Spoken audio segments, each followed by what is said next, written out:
논문 읽어주는 남자입니다. 지난 영상에서는 아시아나항공 매각설에 대해서 다루어 보았는데요. 오늘은 다른 주제에 대해서 한번 다뤄보도록 하겠습니다. 4월 2주차 2주의 경제 이슈입니다. 표제를 산업 신진대사 역류, 성장 동력 주춤, 쇠퇴업종 쑥쑥으로 꼽아보았습니다. 최근 20년간 글로벌 성장 업종에서 국내 제조업의 점유율이 떨어지고 있는 것으로 나타났습니다. 쇠퇴업종에서는 오히려 그 점유율이 오르고 있어서 산업 신진대사가 역류하고 있다는 진단입니다. 한국은 최근 전 세계적으로 무역 규모가 증가하는 성장 업종에서는 부진한 반면 성장력이 떨어지며 도태 또는 사양의 조짐이 보이는 업종에서는 점유율이 더 오른 것으로 조사되었다고 합니다. 미래로 가는 길에 우리가 더 앞서지 못하고 다른 나라에서 버리고 가는 길에서만 독보적인 위치를 차지하고 있다라고 볼 수 있겠는데요. 이대로 가면 미래에는 격차가 더 벌어지지 않을까라는 우려가 확산되고 있습니다. 두 번째 이슈입니다. 표제를 20년간 2.5배 뛴 임금, 구두 단가는 이탈리아보다 더 높다라고 꼽아보았습니다. 메이드 인 코리아의 경쟁력이 예전 같지는 않은 것으로 보입니다.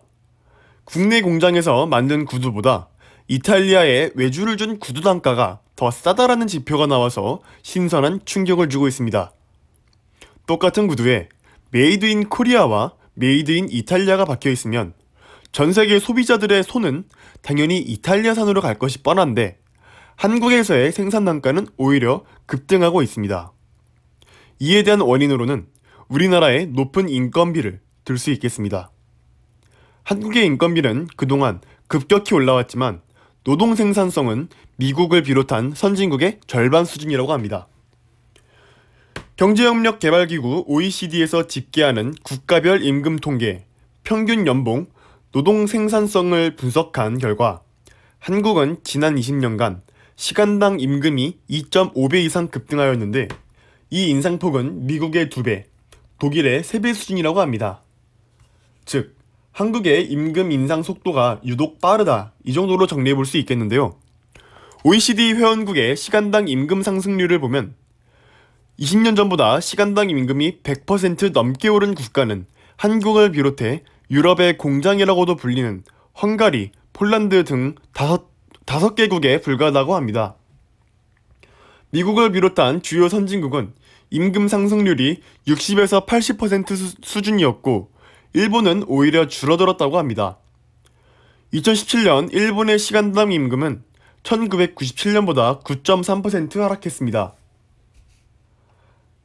반면 한국의 시간당 노동 생산성은 미국의 54%, 독일의 57% 수준으로 절반을 간신히 웃도는 수준이라고 합니다.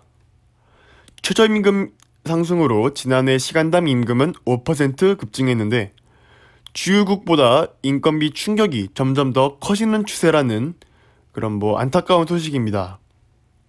이런 이유들로 한국의 산업 현장에서는 인건비 몸살 경고음이 울리고 있습니다. 규모가 작고 인건비 비중이 높은 기업일수록 체감하는 고통은 더 큰 편입니다. 이런 이유로 많은 기업들은 로봇을 사용함으로써 인건비 문제를 해결하는 것도 고려 중이라고 합니다. 한국을 떠나는 기업도 적지 않습니다. 중견기업연합회는 한국에 사무소 하나를 두고 생산기지는 외국으로 돌리는 회사가 늘고 있다고 밝혔습니다. 비슷한 내용을 지난 영상에서도 소개해드린 적이 있었죠. 오늘 논문 읽어주는 남자 2주의 경제 이슈 4월 2주차 여기에서 마치도록 하겠습니다. 논문 읽어주는 남자였습니다.